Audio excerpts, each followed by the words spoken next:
Kalian jualan di live streaming, gimana orderan kalian? Bagus? Mantap? Lumayan?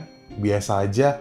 Atau bahkan jelek banget? Video ini mungkin bisa membantu kalian untuk improve live kalian. Karena belakangan, gue lagi cukup sering riset live streaming para seller maupun affiliate. Jadi bagi gue pribadi, gue menemukan ternyata ada beberapa poin penting yang harus gue sampaikan ke teman-teman semua di sini. Walaupun gue otak-atik sendiri, gue cari tahu sendiri, kenapa nggak gue keep sendiri, tapi gue lebih memilih untuk sharing ke kalian semua. Karena gue mau bantu UMKM di Indonesia. Jadi buat kalian para seller dan affiliate, gue ada beberapa poin yang bisa gue sampaikan karena gue lagi banyak banget dapet POV. Kalian boleh komen dulu respon dari live streaming kalian gimana. Coba kalian komen. So guys, gue pengen tahu dulu nih pendapat kalian soal live streaming kalian. Kendala apa yang sering kalian alami? Terus problem-problem apa yang kayaknya sering terjadi pada kalian lagi live, atau mungkin settingan-settingan kalian tuh kayak gimana? Atau mungkin kalian ada keluh kesah, kalian juga boleh komen dulu sambil klik tombol like dulu sebelum gue masuk ke topik pembahasannya.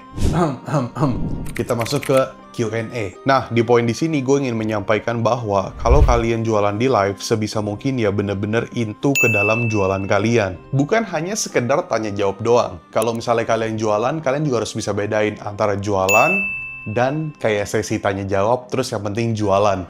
Ini yang berbeda guys. Kalau misalnya kalian bingung, gue coba jelasin lebih detail dengan contohnya. Di sini ada dua POV ya, ada customer dan juga ada seller. Misalnya dari segi customer. Spill etalase nomor 41 dong. Itu produknya baju ya, langsung diorder aja. Loh, etalase 41, coba lihat bahannya kak. Bahannya sesuai deskripsi ya, langsung diorder aja. Bisa pengiriman instan. Instan, aduh kita kurang tahu ya. Tapi harusnya bisa sih. Ya bisa sih harusnya, langsung diorder aja. Coba, kalau dalam case gini, siapa yang salah? Si seller atau si host cuma sekedar jualan aja, tapi ketika customer nanya, kayaknya kurang menjawab ya. Menjawab sih, ditanya apa, dijawab. Tapi kayak kurang into ke dalam jualannya. Gue mau sebagai host, atau sebagai seller, atau sebagai affiliate, lu bener-bener into ke dalam jualan lu. Ketika ada produk ditanya sama customer atau calon customer kita, lu bener-bener nge-spill. Jangan sampai kayak sebatas, oh itu udah sesuai deskripsi, langsung diorder aja. Dikit-dikit langsung diorder aja. For what, teman-teman? Apalagi sampai ditanya, bisa pengiriman instan atau enggak, terus hostnya kayak kebingungan gitu. Aduh, bisa gak ya? Coba deh, ya. Aduh, ternyata nggak tahu kak, bisa atau nggak, cuman langsung diorder aja, tapi bisa dikirim pakai instan kok. Cuman dia nggak tahu. Sedangkan si calon customer punya rasa urgency, pengen barangnya lebih cepat nyampe, tapi tidak menjawab, dan akhirnya nggak jadi beli. Dan itu adalah contoh kasus yang gue alami. Gue sebagai customer, dan gue nanya ke seller yang jualan di live. Dan itu host dari sellernya, bukan affiliate. Jadi dari studi kasus tadi, gimana menurut kalian? Coba tulis pendapat kalian di kolom komentar. Kalau kita ngomongin apakah salah, tentu saja tidak salah. Hak setiap host dan hak setiap seller atau hak setiap affiliate mau gaya berjualannya seperti apa. Namun di sini ada beberapa poin yang ingin gue sampaikan. Ketika kalian melakukan live selling, ya make sure lah kalian ngejawab pertanyaan customer. Nggak perlu sampai detail banget kok, tapi cukup menjawab. Makanya gue bilang, tadi jualan live bukan sekedar hanya sesi tanya jawab aja. Anyway, tadinya gue bener-bener tertarik dengan produknya, dan gue pengen ngelakuin checkout, tapi jadinya gue males. Gue adalah tipikal customer yang jarang banget masuk ke live dan belanja di live. Tapi pada poin ini, gue pengen tahu, gue pengen dapet feel-nya tuh gimana, tanya jawab dengan hostnya gimana. Tapi gara-gara hal tersebut, gue bisa nggak jadi loh guys. Padahal gue biasanya selalu checkout tanpa harus masuk ke live. Gue nggak tahu kenapa, mungkin secara psikologi jadi kurang enak aja. Yes, gue bisa baca deskripsi, dan gue adalah tipikal customer yang tidak rese.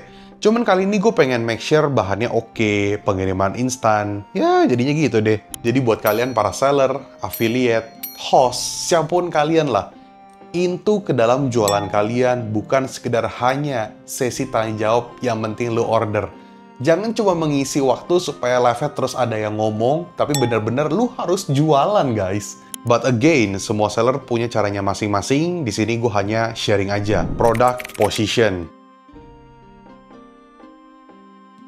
Penempatan produk dan produk yang dipilih ketika kalian sematkan produk di video atau di live kalian sebenarnya cukup berpengaruh ya. Apalagi buat kalian yang punya SKU produk yang cukup banyak. Lu bisa pastiin 10 produk lu yang best seller atau mungkin yang pengen lu prioritaskan itu muncul di keranjang utama di top 10 yang paling awal. 10 produk yang lu masukkan ke dalam keranjang itu akan lu kasih exposure lebih. Walaupun memang ada permainan pin produk yang bisa kalian pakai, namun kalau lu bisa exposure 10 produk teratas menjadi lirikan pertama customer, bukannya akan jauh lebih baik. Gue tahu banget ini mungkin menjadi hal yang basic, tapi masih banyak seller yang tidak menempatkan posisi produk dengan benar. Bahkan pemilihan produknya juga kadang ngaco banget. Mungkin kalian bisa coba produk bestseller, produk yang memang bestseller di toko.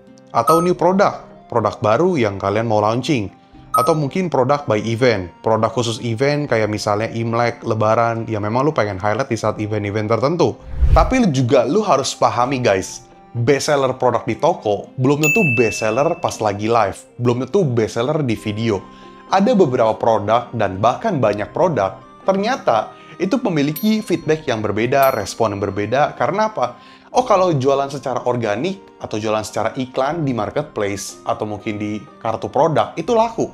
Tapi ternyata kalau dibuat videonya, kayaknya kurang laku ya. Atau mungkin kalian live streaming, kalian jualan, kurang laku ya. Karena memang produk tersebut kayaknya kurang cocok untuk dijual di live. Jadi kalian juga harus pintar dalam memilih produk. Ingat, bestseller di toko bukan berarti bestseller juga di video atau live. Energi versus monoton. Sebenarnya cukup mewajari ya dimana kalau kalian ngelakuin live setiap hari, cukup enak juga sih. Tapi kalau misalnya kalian terlalu monoton, gimana ya? Gue pribadi lebih suka dan lebih pilih yang energik, tapi nggak terlalu banyak ngomong dibanding ngomong yang banyak tapi berulang-ulang. Karena terkesan ya udah yang penting live gue ngomong gini tapi kurang energik aja. Karena jujur ya, kalau ngomong energik itu lumayan membangun mood. Membangun mood kita, membangun mood para penonton. Jadi kayak kita kayak berasa kayak, wah, asik nih hostnya. Wah, seru nih hostnya. Tapi but again, untuk ngebangun mood juga nggak gampang, guys. Kayak misalnya gue buat video kayak gini. Mood gue juga harus bagus. Kalau mood gue nggak bagus, ya kesannya kayak guanya bad mood mukanya, atau mungkin pembawaan gue kurang enak. Jadi, pembawaan kalian ketika ngomong di live, ya harus bener-bener bagus banget. Makanya gue selalu menyediakan kopi di samping gue denger musik dulu, supaya gue bisa bangun mood. Walaupun pada case itu, pada hari ini misalnya gue lagi kurang baik, tapi di depan kamera gue harus berakting dengan mood yang bener-bener oke. Jadi ini bisa mempengaruhi psikologis penonton. Jadi energi yang kalian keluarkan itu sangat berpengaruh guys. So relax and do your best. So guys, gue udah pernah testing. Ya, gue ngomong begini udah gue testing. Gue pernah compare host yang ngomongnya lemes dan host yang ngomongnya semangat. Ternyata kalau yang ngomongnya lemes, grafiknya cenderung turun dan ya tipis-tipis lah penontonnya. Tapi kalau yang ngomongnya semangat, energik, on fire, itu grafiknya bisa naik.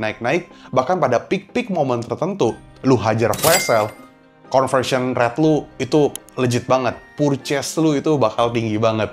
So, makanya host itu penting banget. Tapi, ya, kita harus belajar guys. Gimana caranya kalian bisa mengeducate host kalian. Atau kalian yang jadi host.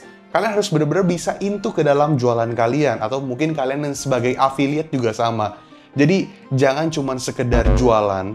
Jangan cuma sekedar Q&A. Tapi intulah ke dalam jualan kalian. Relax, guys. Kita semua belajar. Gue pun awal-awal mulai ketika ngomong depan kamera gini cukup kaku dan ogah-ogahan. Tapi ketika kita learning, lama-lama kita jadi terbiasa. Dan perlu kalian tahu, diri gue di depan kamera dan di belakang kamera itu cukup berbeda. Karena gue yang di belakang kamera cukup diam, tapi di depan kamera gue kayak bisa ngomong secara terus-menerus, tanpa henti, nggak kehabisan topik.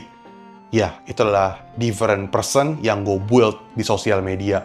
Sosok di depan kamera, janganlah kalian buat seperti sosok-sosok yang kurang menyenangkan. Sebisa mungkin lu enjoy, buat semenyenangkan mungkin, dan gue yakin jualan lu akan semakin bagus dan live streaming lu akan kebanyakan penonton. Sorry, banyak penonton dan kebanjiran orderan. Cuman balik lagi, semua host, semua seller, dan semua affiliate punya cara jualannya masing-masing, jadi gue tidak memaksa karena di sini gue hanya sharing aja. Gue nggak perlu apa-apa, cukup tinggalkan like aja sebagai bentuk terima kasih dan apresiasi kalian, dan tulis di kolom komentar kalian pengen request video apa, atau keluh kesah kalian gimana, boleh tulis kolom komentar, atau mungkin kalian pengen nambahin nih dari video ini yang kurang apa, boleh komen juga.